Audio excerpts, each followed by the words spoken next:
a beautiful Tuesday morning, and good morning wherever you are joining us this morning on Parenting Tuesday, where we parent together as we navigate this journey called parenting. Welcome to the show, and today we have an interesting one that is quite sensitive, and a lot of people don't talk about it, but it's a topic that needs a lot of, let's just talk about it. Let's bring it out there. Let people get to know about this particular topic. Explicit content, let's guard. How do we guard the heart and minds of our children?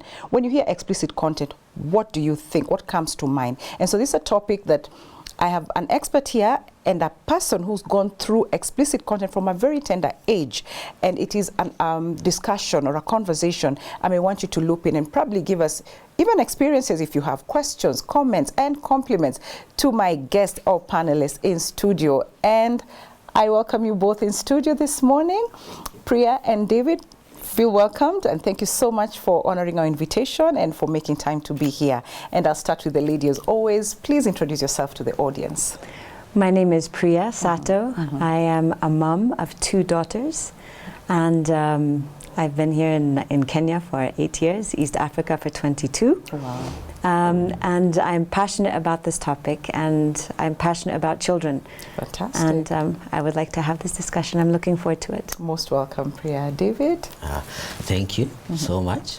My name is David Achiford Karanja. Yes. Currently, I am the CEO of Sofa Clinic, whereby I repair sofas. But although I am married now, I have 1 child, but I was not always like this. Yes, I had some incidences. You have a story. I have a story. Oh, wow. Yeah. Interesting. And that's a beautiful story that I know will change people's lives or even perception on so many things, as we talk about this sensitive and a topic probably many people wouldn't want to talk about, or parents even have the fear to imagine that probably this could be happening to my child. So Priya, probably you can just in brief tell us how you found yourself in this kind of space first, Yeah, I did not expect my life to bring me into a space actually talking about, when we're talking about explicit content, we're talking about pornography. Yes. And it actually happened just a few years ago when I became aware that very young children, even in our circle, kids my children were playing with, had been exposed. And once I became aware of that, I started to think about the impact also on my own children and what that would mean in the future. And I started to do research. My background is in public health and health behavior and health education. And so I used those interests that I already had to now focus on looking at the impact of pornography on children. And that's how I got here. Oh, wow. Okay, beautiful. David, Yes. probably you can just tell us briefly something brief about yourself, how you grew up, your background. Okay. So I was born into a family of 4. My parents were traditional Christian parents. Okay. So they took us to church every Sunday, Anglican. Luckily, my dad got a chance to go to the UK. Okay. So he went to the UK when I was quite young. That was in the year 1996 when I was 4 years old. Okay. So he went to the UK and I was left with my mom. But I remember my siblings telling me that, all our circumstances will change, our lifestyle will change. Yeah. We are going to be rich, we are going to have a car, But that was not the case. My mom was a stay-at-home mom. Okay. So that was my upbringing. Yes. Okay. And so how did you find yourself in this space of at what age were you exposed to this explicit content? Okay. So I finished my primary school very well, and I went to high school, a very prestigious high school here in Westlands. Okay. So during my time in Form 2, there was a topic called reproduction in animals. Okay. So I took an interest in the female reproductive system, I was very curious about this thing that we are being taught. Also, my peers could bring in phones in school. It was a day school. Keep in mind, phones were not allowed, but my friends would bring in their Somehow phones. they would sneak them in. They would sneak them in, yeah. So during lunchtime, they would be at a corner somewhere. And you know, even me, I was curious, what are they looking at? Yeah. So now me going home, I lied to my mom that, you know, we have been given an assignment which requires me to go online. So going online, I was not looking for homework. No. So I was introduced at Form 2 when I was 16 years old by my peers. By your peers. Yes. Wow. So first the phones were not allowed, but Yeah. somehow they found their way into the school. Yeah. And then from then you also picked the habit, went home, cheeky boy. Yeah. Anyway. So Priya, what is the impact of that kind of exposure to a child, especially at an early age? Because that was what you're about, what, 15 and a half. 15 thereabout. Yeah. That's a young. That's a young age, and actually Yeah. the average age now of first exposure a few years ago was 11. Okay. It's probably more like 9. Wow. The kids that I became aware of who had been exposed were 8. And so when you're looking at the brain development of a child at that age, Yeah. they're not able to process that information. They don't understand it. And depending on what level they're seeing, it can be considered a trauma. There's often shame. There's a sense that something's not right. So what happens is a cycle of shame and hiding. But it might still excite them. And so at that age, the brain is unable to understand it, and they're not questioning. They're just watching. I want to quickly explain something about brain development. If you see the brain as a thinking brain and a feeling brain, a young brain, until the age actually of 25, the young brain is still has neural pathways that are being created very easily. So that's why children learn easily. But they're governed by what is called the feeling brain. It's called the limbic system. And that's being governed by emotions and instinct. And that's why kids act out. That's why they can't stop eating sweets. They are governed by a different part of their brain. The prefrontal cortex, which is at the front of your brain, is the part that manages and is governed by reasoning, decision making, judgment, planning, understanding consequences. And that part doesn't really finish developing until the age of 25. So now you're looking at a kid who is governed right now still by emotions and instinct. So something is exciting, they're naturally curious, which is a good thing, right? Curiosity is how we learn and grow. But if it's misdirected, it can open into an area that a child doesn't realize they can become addicted. And addicted more easily than an adult, actually, because of the vulnerability of the brain at that stage. So that's why they need a lot of guidance? A lot of guidance, yes. Oh, wow.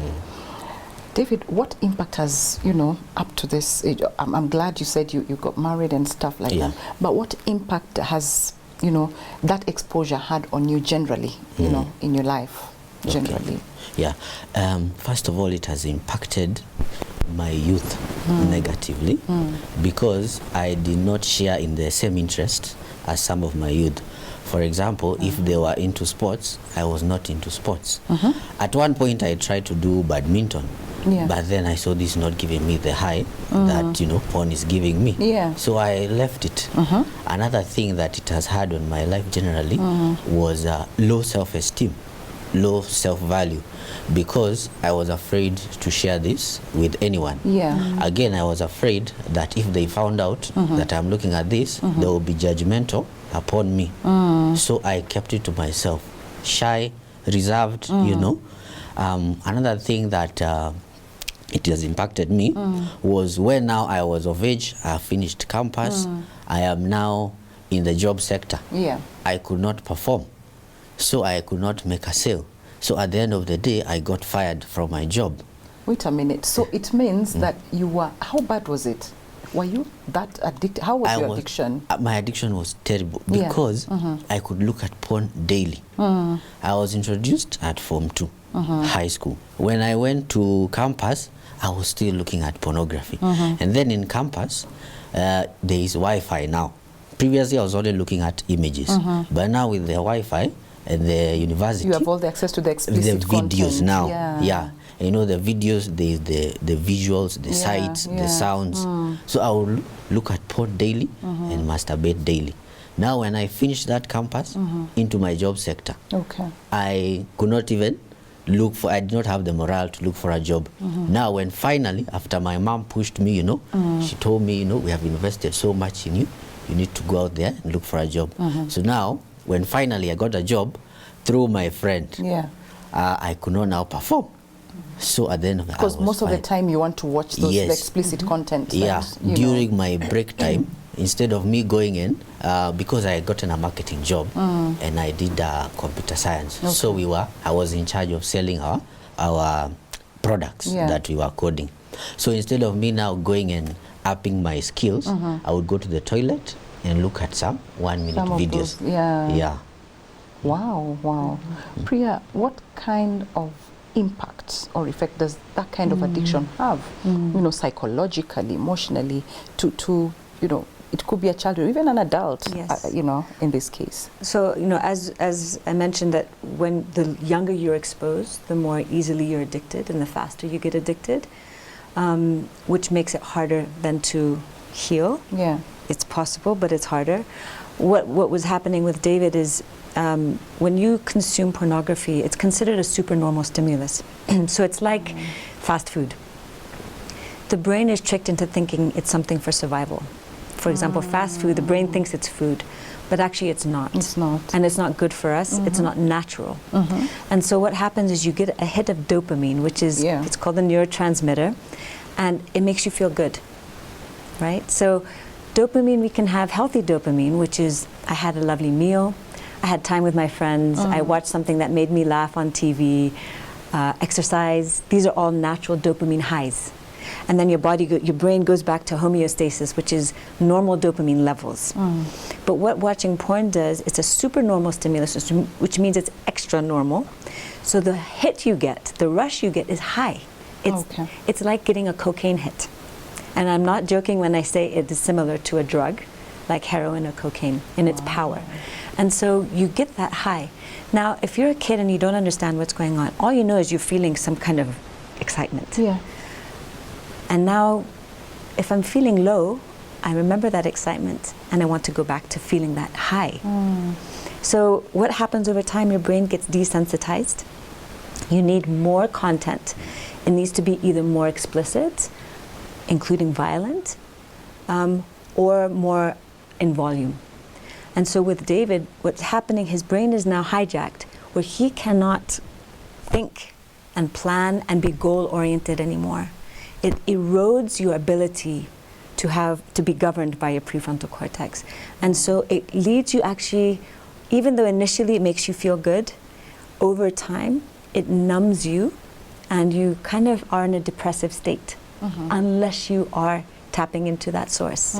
So it becomes an enslavement, and I'm not hyperbolizing when I say that. That you are now, it now is master over you.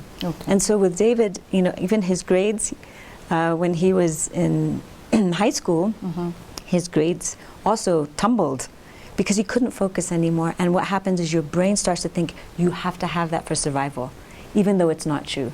And the same can happen with unhealthy foods, with gaming, even social media. You get an unnatural dopamine hit, and your body cannot handle that. And so it has to react by numbing itself. Yeah, so that's what's happening. Realize that nowadays, as parents, the modern parents, quote unquote, we want to give our kids everything they ask for. So you find one child has a phone, a tab, and also a laptop. What does this do to this child? I sometimes compare giving a child a phone to with unlimited access as if I've opened the front door to my house and let anyone come in and out.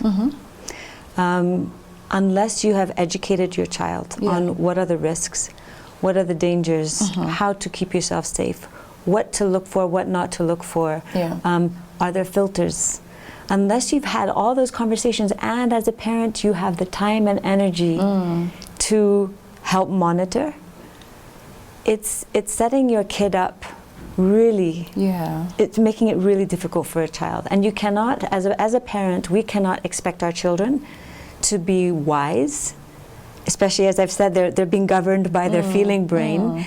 If something is exciting, they're going to go for it. And so think of all of the content on the internet that is coming into the phone. And what's worse is these industries, social media and the porn industry, are targeting younger and younger children. Yeah. And so your kids, even if you have, you know, you might say, my child is an angel, they'll never look for something bad or dangerous.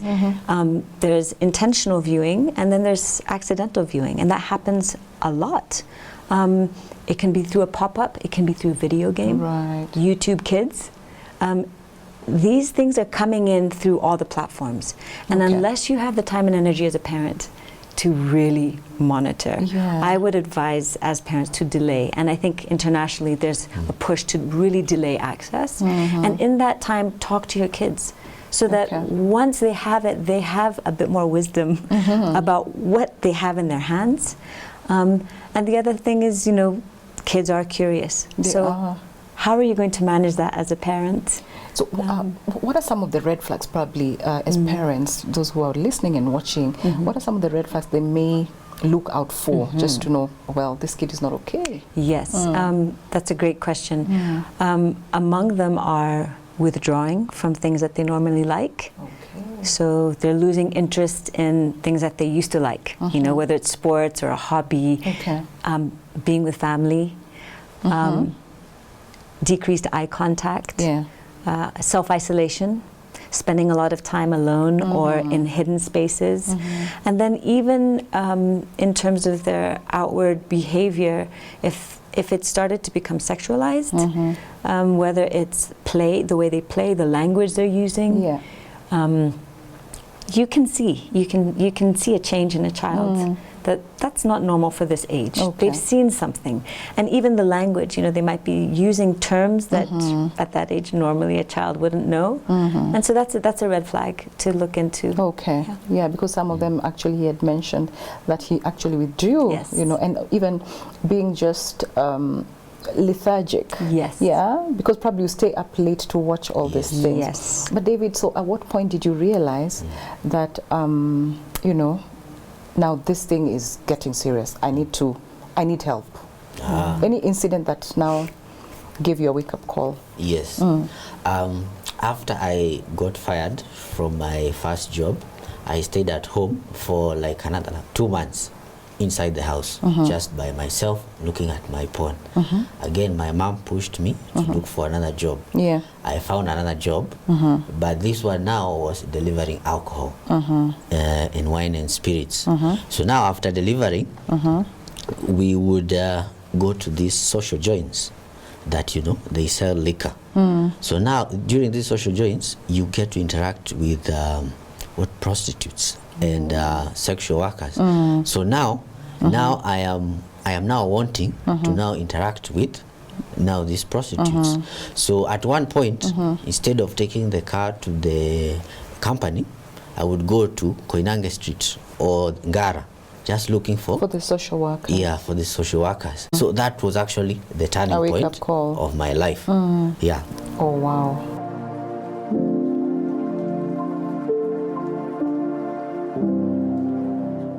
The best way is love, to show something and give people a present. I will give you a present also today. CDs from the tune-in shop. Annike's heritage, my wife's heritage, left over, but I like to give them away. Maybe you're not a CD player, but see it as a special present. She brought Christian music into Kenya. She was the one told me, let's start a station 25 years ago. She's with the Lord. And we are offering you, when you become a partner, one CD, send it to you, or you make a partner, it's the same. I was asking you last week to do so. You have responded, but man, I need more people standing behind what we are doing. Because I think family media, 25 years on air, we want to go on every day. And why are we going on? You know, we are living in very difficult times and also insecure times. What will happen tomorrow? We're looking for the newspaper, we're looking for news. Things are happening every day. We have a new president in America, and we have no idea what will happen with that guy tomorrow. Africa is a bit worried. But God has control over everything. And I believe when I look at the signs, like Jesus said, look at the tree. If you see it start growing, know the time is there. When I look around and see all the signs, then I think the Lord is coming. That's the good news today. In Thessalonica, the Apostle Paul said, and done this. We can tell you with complete confidence, we have the Master's word on it, that when the Master comes again to get us, those of us who are still alive will not get a jump on the dead and leave them behind. In actual fact, they'll be headed before us. The Master himself will give the command. Archangel thundered God's trumpet blast, he'll come down from heaven. And the dead in Christ will rise. They go first. Then the rest of us who still are alive at the time will be caught up with them into the clouds to meet the Master. Yeah, we're walking on air. And then there will be one huge family reunion with the Master. So reassure one another with these words. But then, Revelation 20 is talking about a white throne and one on the throne, so holy that nobody could even almost be in his presence. And then I saw all the dead, great and small, standing there before the throne. And books were opened. Then another book was opened, the book of life. The dead were judged by what was written in the books, by the way they had lived. But if your name was written in the book of life, you didn't even have to stand there. You're saved by Jesus Christ. And then I read what the Apostle Peter, just before he died, was writing. He said, because the stakes are so high, even though you're up to date on all this truth and practice it inside and out, I'm not going to let up for a minute in calling you to attention before it. This is the post to which I've been assigned, keeping you alert with frequent reminders, and I'm sticking to it as long as I live. I like to emphasize on these words, as long as I'm still alive, and you make it possible for us to stay on air, I will stick to it and say, your name has to be written in the book of life. There is no other way to escape anything. When you are there, you don't have a problem when Jesus comes. You don't have a problem before the throne. And you will step in to the 1,000 years of peace at the side of the Master. That's a promise, and that's a bigger promise that anybody else can give you. That's what the Bible tells us. To become a partner, SMS the word partner to 20316. That's 20316.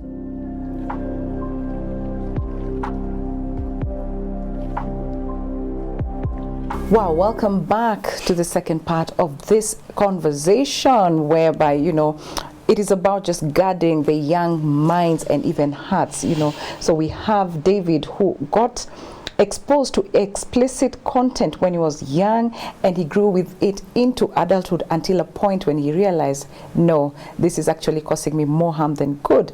And so welcome back to the conversation, David. You've told us about, the wake-up call at that point, yeah? But Priya, so as the expert, I'll call you the expert because you've really even walked with him in his journey, isn't it? If there's a parent out there watching right now and they're just afraid, like, could my child be going through this, or is he already exposed, what advice do you have for such a parent? The biggest one is build relationship with your kid. Okay. And become a safe space for your child. I think one of the things that I think as parents we don't realize, you know, the idea that your beloved child might be watching this is so scary for a parent. And for some people, they'll react very harshly. Yeah. They might even beat their child, or the other very common one is to shame their child. But those reactions actually will probably send the child back to watching, because it's now become a coping mechanism. Yeah. It's like going back to take cocaine for, you know, in this addiction, when they're really compulsively consuming. And so shame tends to create, it plays a key role in cycles of addiction. And the best thing a parent can do is say, listen, I really love you. I want to talk to you about something that might be really uncomfortable, and even I'm uncomfortable. I think we need to be honest. Yeah. But I think those of you with young kids, start early. Build a relationship with your child. Let them know that you're safe. Because if they don't come to you, they're going to go to the internet. Right. And with my two kids, the first time I had a conversation with them about explicit content was they were 8 and 10. And I was not planning to speak to them so early. But once I realized that their peers were being exposed, I had that conversation and I said, anything you have to ask me, ask me. Do not be afraid of me. You will not get in trouble. And if they know that you are a safe place, they will come to you. You know, as a parent, it might mean that you need to educate yourself on some of the questions. And then you can say, you know what? I'm going to find out and I'll get back to you. Let's learn about this together. But I love you. And I told my kids, I'm trying to protect your brain. Right. And then, you know, if you have a faith, there's a whole another level of you are made in God's image. Right. What you are seeing, these are people made in God's image, and what that act is doing is not worthy. Exactly. Right. So, but even if you're not a believer, it's still that this is a human being, and this is not how human beings should be treating each other. There's so much exploitation in this industry that people don't realize. So, but for kids, for parents, I just say, be open with your kids. If you shame them, they will run back to it, and they will not get out of the cycle. Okay. So they need to know you're safe. Okay. Yeah. Small conversations over time is better than one big one. Yeah. Yeah. So. Okay. Yeah. David, you know, I think, or you know, you can tell us, this thing seems like it traumatized you, right? So how did you overcome the trauma bit of it? Did you seek therapy? Did you talk to someone to just get over this? Yeah, after that incident, I started Googling online how to stop watching pornography. And one of the recommendations was find an accountability partner. Now, I confided in my big sister. Okay. And my big sister helped me a lot, because she told me to, number one, try to find genuine friendships first. Another thing what she told me was keep busy, because an idle mind is the devil's workshop. So those two things helped me a lot. So in my interactions, keep in mind I was shy and quiet. So now finding friendships was quite hard for me. But at the end of the day, I tried even to relate to people of my sex, let alone the opposite sex. Yeah. And another thing that I did was I identified my triggers. Right. Like when I am lonely, when I am angry, when I am tired, and when I am hungry. Okay. Yeah. When you're hungry.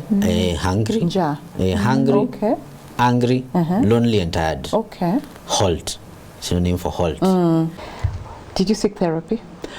I did not seek therapy because I did not have the funds. Okay. What happened was the advice from my sister. From Priya. Yeah. And that's what, Priya, maybe the question to you will be, is therapy important? It is. I think there's a fear of therapy. I think there's shame around it because it's admitting you're weak. Yeah. But when you get to a point where your life is literally falling apart, there are so many marriages that have fallen apart because someone has a porn addiction. Right. And it's not only for the person who's addicted, it destroys the spouse, the partner, the kids, the feelings of the lack of self-worth, the feelings of betrayal. There's so much damage and brokenness around it. And in some countries there are actually now therapy groups for the spouse, because usually it's a she, and let's be clear, women can also experience porn addiction. Oh yeah. It's not only men. But I think, you know, in David's case, he would have benefited maybe even more from going through therapy, because there are people, and I've listened to someone who, he actually said, I didn't grow up talking about emotions, and he had a porn addiction, and what helped him tremendously was going through, what am I feeling?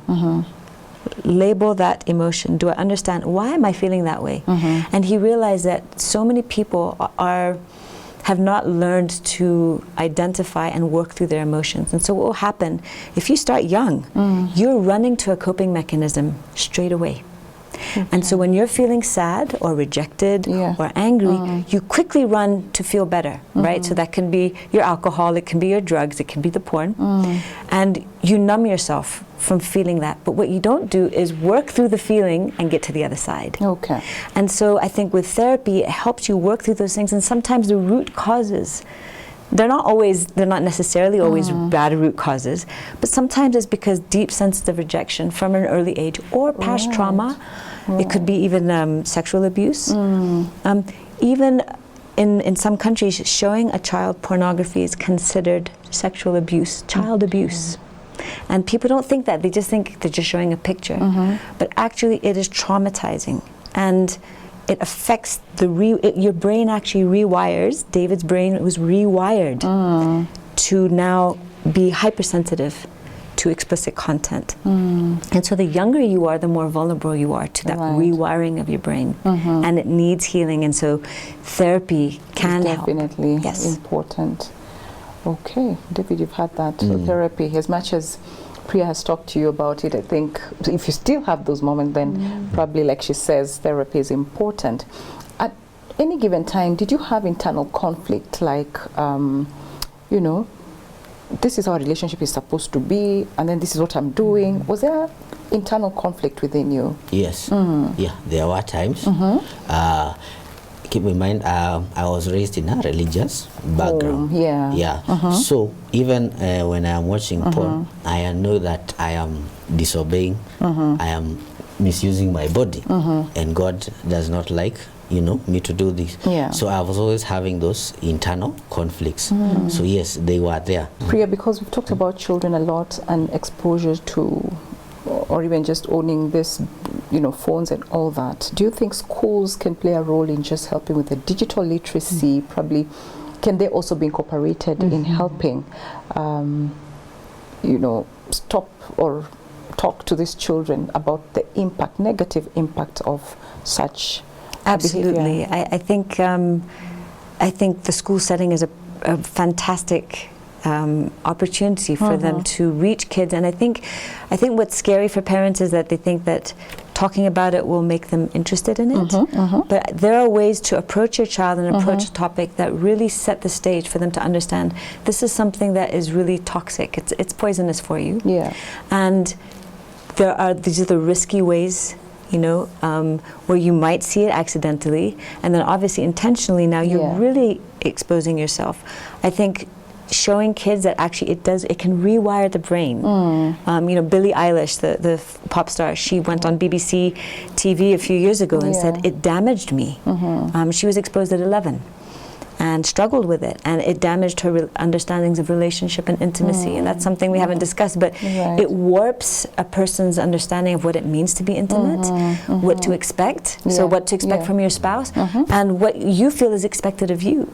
And so I think if you can talk about it more openly, it also means that kids, when they see it, if they stumble on it at school, they can talk to someone and say, I've seen this, I need help, or ask, what did I see?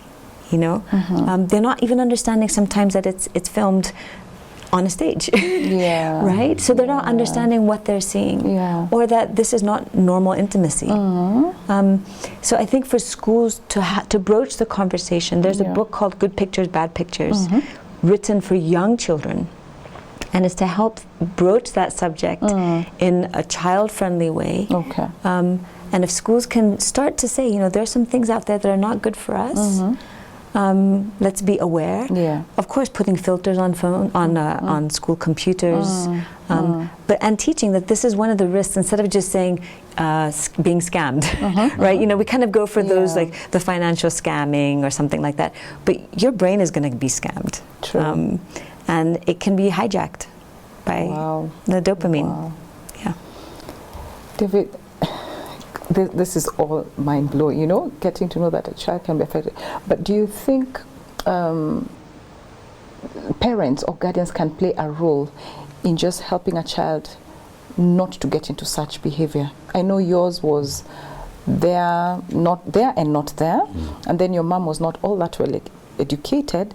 But you think if probably they were in a different space of even intellectually, do you think there's a role parents can play, or even guardians? Yeah, there is a role. There is a very big role they can play. I believe even education should start in the home, not necessarily the school. So if parents were aware that there is such thing as pornography, and that they educate themselves, so that even now they can tell, they can be able to open up to their child. You know, there's this sense of sometimes guilt and even shame, you know, from, like you said, you go do a certain act and you're like, you feel empty or you feel shameful and guilty. Is it important to address this, you know, when you're in that situation? Yes. You know, as I mentioned, that shame plays a very profound role in cycles of addiction. And I would say these are to believers especially, I think there's this extra layer. So I think even for someone who's not grown up in a religious setting, already there's a feeling of guilt and shame when you've seen something. Now you add, you know, whether it's the church or the mosque or the temple, you add that layer of religion, and it makes it even more. And what happens is kids then retreat even further. So I recently, my heart broke. It's broken many times talking about this subject, but recently a teenager, the name has been was anonymized, so she didn't write her name. She was about 15 or 16 years old, and she had written that she was first exposed at the age of 8. And the first thing she wrote on my questionnaire was, "Is God disgusted with me because I have tried to stop watching for the past 6 years?" And she's only a kid. So that told me the shame cycle is already deeply entrenched. She feels that God doesn't love her anymore. All that will do is send her back because she feels unworthy. She feels she doesn't have control. So that's her safe place? So she goes there because she gets the dopamine hit, right? And the dopamine makes you feel good. So it really is a drug in that sense. Is. So she'll run back to this thing that she feels is the one thing that makes her feel good, because all these other things, she has no more willpower. So she feels weak. She feels she doesn't have control of herself. She feels dirty. She feels ashamed.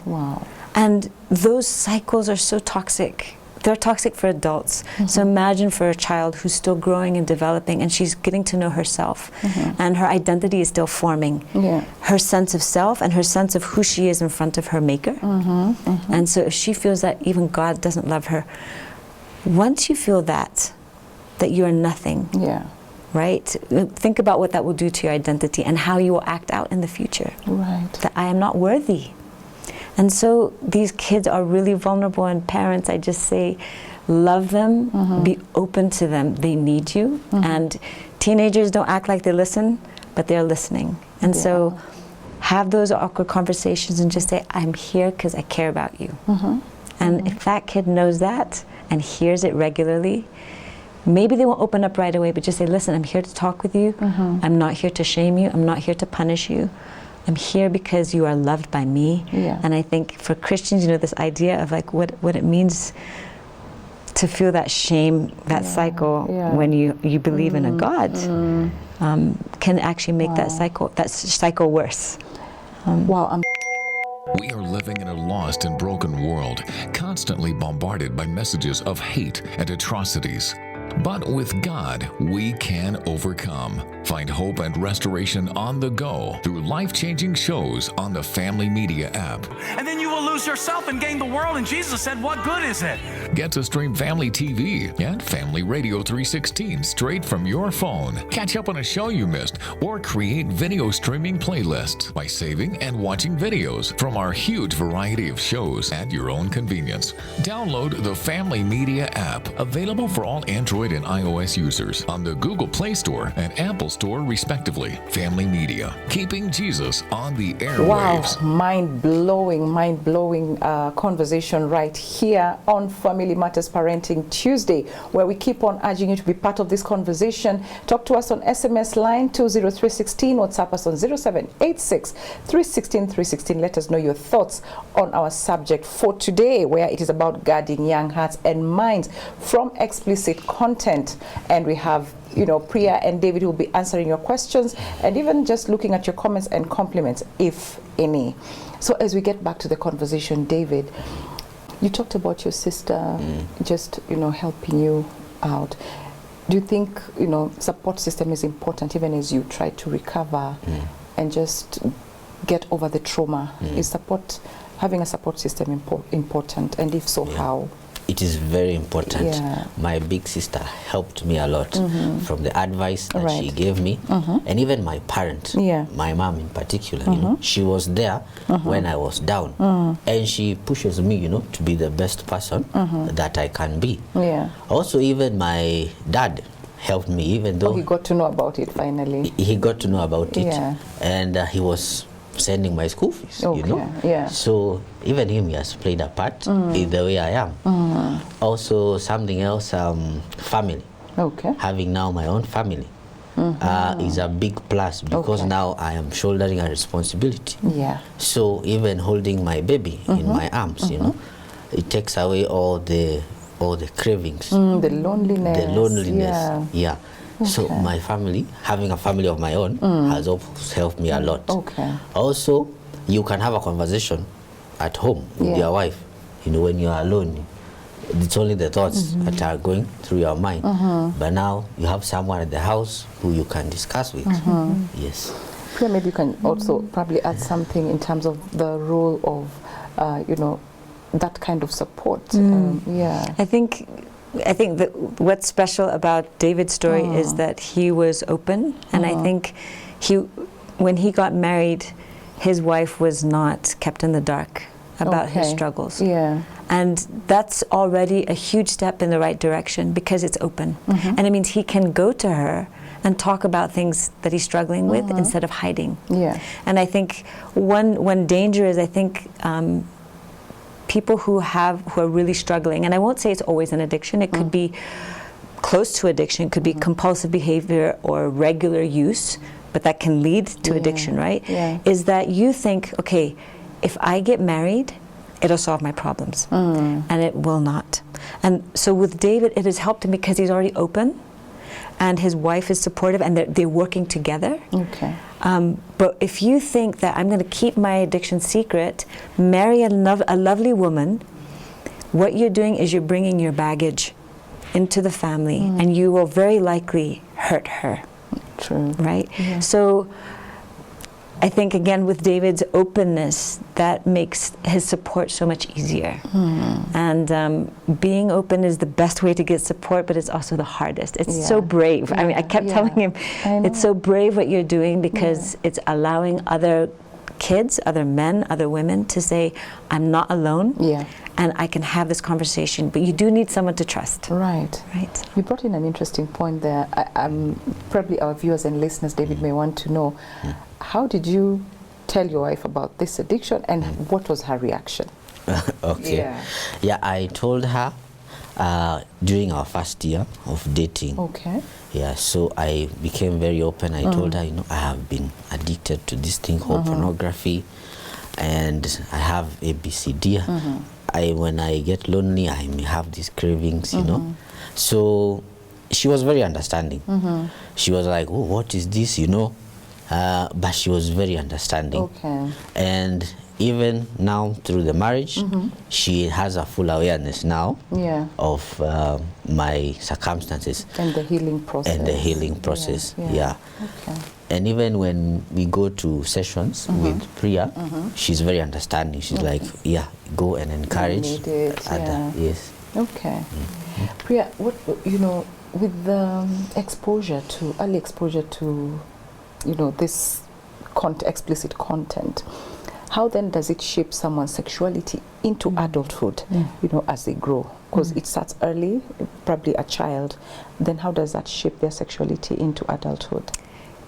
So let's think about marketing. How much the billions of dollars spent in marketing, right? It's to influence your tastes and your behavior. Right. The same is with watching explicit content, except the person is unaware that that's what's happening to them. If Coca-Cola, I see an ad, I know they want me to buy their stuff. Right? But when you're watching something explicit, you're not thinking they're trying to shape me. You're thinking you're consuming. But actually, it eventually consumes you. And what it does, if you're seeing it at a young age, what's sad is there are kids being shaped, their tastes in what intimacy is. And can I just say that the most popular and downloaded explicit content, almost 90% of it includes violence. And it's mostly violence against women. And so if you picture a young boy, he could be the sweetest, best kid in the world, right? But he sees that, and maybe he's ashamed, so he sees it on the side and he peeks at it. But if he over time sees it, he's going to be shaped by that. How you treat a woman, what you expect in intimacy. And so what happens is a lot of boys are being shaped thinking that violence and degradation is part of sexuality. And so what's also disturbing is that because your brain desensitizes, and I've mentioned it before, you then need more and more explicit content, which is why you end up getting into addiction. And it gets to a point where you no longer have control over yourself. But that cycle means that you are so vulnerable to these. It's messaging. It's very powerful messaging because it's not only engaging your brain, your emotions, and your body. So it's a fully immersive experience. And if you think it's not impacting you, and it's not shaping you, you know, we're not being very wise. David, you know, with your friends, your peers rather, at any point did you feel misunderstood by them? As much as you started the journey with them as a kid, isn't it, Form 2? Did you get to a point that even if it's not your peers, even just friends, colleagues, did you feel misunderstood at some point, like, oh, Neely, I want to be alone, you know, those kind of things? Did you feel that at any given point? I believe I felt that. Some of my friends would call me, hey, let's go for a tournament. And I was like, apana, mimi ninasoma, but si ati ninasoma. Priya, when you know, the common outcomes for someone who's been exposed to explicit content for long, what are some of the long-term effects of that? Long-term effects, difficulty with intimacy, unreal expectations about what someone is supposed to look like, how they're supposed to be in intimate situations. So often, and again, you know, women and girls can also be addicted, so it needs to be very clear. This is not only a male problem. Long-term effects for men and boys, point-induced erectile dysfunction it's a new phenomenon. And it started actually with internet access to pornography, basically with the internet. Never in the history of humans has a young man struggled, right? This is what's considered their peak time. And there are clinics. I was recently in an international conference and a nurse presented from the UK. She said, our clinic is overrun by young men who are struggling with erectile dysfunction. And the thing is, it's not a biological problem, it's a psychological problem. So drugs like Viagra cannot fix it. Because it's the brain has been tricked into thinking only one thing can arouse me. And that one thing is porn. It is not even a beautiful woman next to me. No. And so what is that going to do to your relationships? Will you ever have a relationship? You may not be able to. You know, by the grace of God, David has a loving wife, and he is committed to healing. Yeah. So long-term impacts, I would say, relationships in general with human beings, because you're relating to a screen. Right, when you have that addiction, you've cut yourself off from real people. It also retards your social skills. You don't have to deal with another human being who has different opinions from you. Yeah. Right? Learning to give and take. You don't have to do that. You just take in what you're watching. For girls, often there's body dysmorphia, low self-esteem. Feeling like I don't look like that person on the screen. Boys actually, boys and men experience the same, not realizing that what they're seeing, the bodies they're seeing, are often digitally or surgically enhanced. Yeah. And so you start to feel bad about yourself, which then means low self-esteem, which then takes you back into the cycle. So there are really profound, long-lasting consequences. And so for parents, don't think this is just a quick way for them to learn about the birds and the bees. I think for some parents, it's like, I'd rather not discuss these uncomfortable things with my kid. Pray and hope, crossing your just fingers. pray that they figure it out in a safe way. They won't. They're curious. And they might type in something quite innocent, but what they get is not. Right? Wow. So moms and dads, guardians, you know, you are their prefrontal cortex. You're the one giving them the wisdom, but you're also responsible for how they are taking all of this in and protecting against it. So, but you know, you've said moms and dads, the guardians are supposed to be responsible. But now, in a case like his, where yes, the parents are there, but not there. Kid sneaks a phone into school, then what happens? How do you now, as I a think parent, navigating oversee that now is, again, it's on you to educate your kid. And I mean, that is a really difficult situation when there isn't sort of a parent or an adult who is there to educate them. Right. And this is why, I mean, I'm so passionate about this topic, because I think we all need to normalize the conversation. Okay. Through you, through media, through schools, through churches. We need to not pretend that it's not happening. We need to face it, because our kids are really struggling. And my heart is breaking. There's so many kids struggling. Yeah, and very young. Very young. You know, pretty young. David, when you look back at, you know, when you look back at your journey up to where you are right now, what do you wish that you could have done different when you look back? Well, I wish I would have never gone to my peers and checked what they were looking at, because if I did not know women in the underwear, I probably would have never gotten into this web of pornography. Also, something I may say is developing my self-confidence. Maybe I would have started earlier by interaction with my friends, you know, with my peers. Interacting maybe could have boosted my self-confidence at an early age. Yes. Okay. Priya, what would you tell, you know, probably there are also kids who are just listening and watching you, and probably the next thing they are going to do was to just click on go, you know. What would you tell them, the viewer and listener who's a child maybe watching? I would say be on guard. This is not just about being naughty.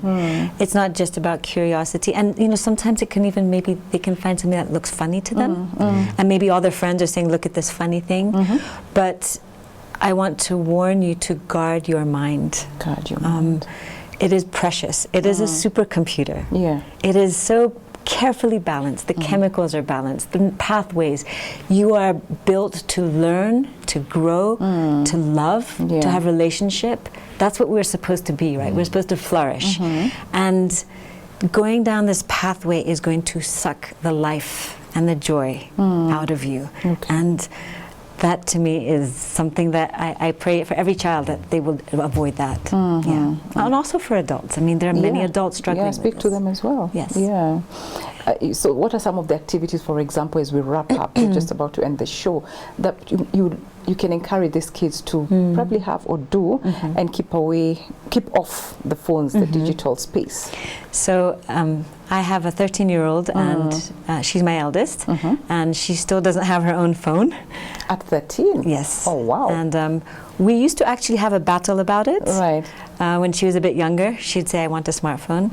And then I've educated her. And then she went through a phase of being bullied. And one day she said, you know what? I'm so glad I don't have a phone. That would have come into my bedroom. It would have followed me because of my phone. Oh, wow. And she, so it became her own understanding. And she's also watched the impact of social media on peers. And both my daughters say, our friends have changed. They don't play as much. They just want to go to that phone. I mean, we're all addicted to a degree to our phones. It is an endless source of distraction, but it is taking us away from true human connection. And so with my kids, we play games. It's not that they don't have screens. They are on Family Link, so they are controlled, but they're also well educated on the risks. We play games. They love to read. Okay. But you have to show them those things. They're not going to just suddenly love to read, right? So as parents, we are modeling for them. We just talk. We hang out. We listen to music. We dance to music. We'll blast stuff that they love. We dance. We play. And I try, if they have play dates, I say, let's do no screens. So the other parent has to know, when my daughter comes to see your daughter, no screens. Okay. And we've tried to start a community of parents who are on the same page. Okay. So that the kids also aren't tempted, or they feel left out because all the kids are crowded around the phone. And they're like, Sasa, I was here to play. So boundaries created. Definitely created. And kids need that. And actually they thrive on having boundaries. Okay. Yeah. All right. Wow. Unfortunately, we've come to the end of this beautiful conversation, insightful, impactful, and I just want to say thank you so much, David and Priya, for finding time to give us this wisdom, words of knowledge, just opening our eyes to things that even as parents, probably we didn't know, and coming from someone who's gone through it, then we're even able to learn more that we need to be more alert. We need to, be careful with our peers, what they watch, what they do, what our kids do with their friends. So I want to say thank you so much for finding time to be here, and I hope and pray that I'll be rehosting you again. To my viewer and my listener, wherever you are, I'm saying a big thank you so much for your time, for being here, your interactions, talking to us, engaging us. I want to say asante sana. Thank you for being part of family, and also for just ensuring that we are on air, partnering with us, and ensuring that we keep Jesus on the airways. Keep helping us or supporting us to do this with your help. So if you want to be part of this community that is just keeping Jesus on the airways and impacting lives with beautiful conversation like this, then you can send your contribution to our pay bill number 316. And also, if you want to be a partner, you can send your name to 20316 SMS line, and also 0786316316. Send the word partner, and we'll be able to reach out and join you to be part of this beautiful, amazing community. So thank you so much for your time. Thank you so much for your indulgence. We say asante sana. God bless you and keep you.